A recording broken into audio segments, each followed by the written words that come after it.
চাচারে আগমনে আগমনে আগমনে ধন ঘন সারা জামানা ও তার কদম চুমে ধন হলো কাবা মদিনা তার কদম চুমে ধন হলো কাবা মদিনা চাচারে আগমনে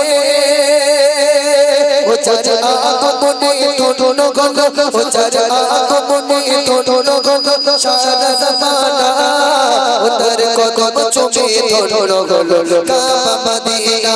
ও তার কদম চুমে ধন হলো কাবা মদিনা রাসূল তোমার দুই নয়ন হয়নি দেখা তবু হয়নি শোষা মুখের বাণী ভালোবাসি তবু ভালোবাসি তবু রাসূল তোমার দুই নয়ন হয়নি দেখা তবু হয়নি শোষা মুখের বাণী ভালোবাসি তবু ভালোবাসি তবু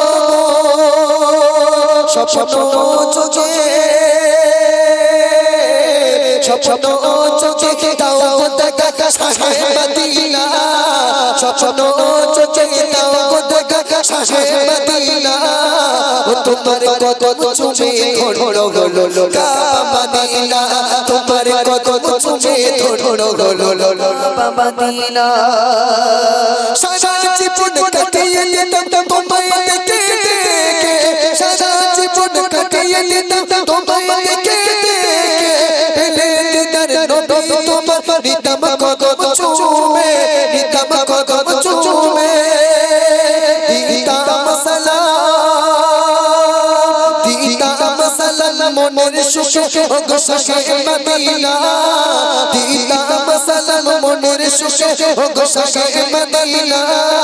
শিরা চুলের রেটে চোখ মনের যাতনা তোমার কদম চুমে ধন হলো কাবা মদিনা তোমার কদম চুমে ধন হলো কাবা মদিনা চাচারে আগমনে ও চাচা আগমনে ধন হলো সারা জামানা ও চাচা আগমনে ধন হলো সারা জামানা তাগার কদম চুমে ধন হলো কাবা মদিনা তাগার কদম চুমে ধন হলো কাবা মদিনা তাগার কদম চুমে ধন হলো কাবা মদিনা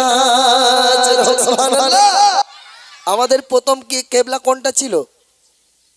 ভাই? মসজিদুল হ্যাঁ আমাদের মসজিদুল আকসা আমাদের প্রথম কিবলা ছিল, কিন্তু আল্লাহর রসুল মনে মনে ভাবলেন যদি কাবা শরীফটা কিবলা হতো তাহলে আল্লাহ পাক সঙ্গে সঙ্গে আমার রসুলুল্লাহর কথাকে কবুল করে নিয়ে কাবাটা আমাদের জন্য কিবলা বানিয়ে দিল। তাহলে আল্লাহর রসুলের স্পর্শ ছোঁয়া যদি নেই পেতেন কাবাও ধন্য হতো না, হতো আমার রসুলুল্লাহর ছোঁয়া পেয়ে আমার রসুলুল্লাহর আশাকে মেটানোর জন্য আল্লাহর রসুল ওখানে সেজদা করেছিল বলে কাবা আজকের ধন্য, আমরা সেই কাবাকে সেজদা করি। আসুন আমি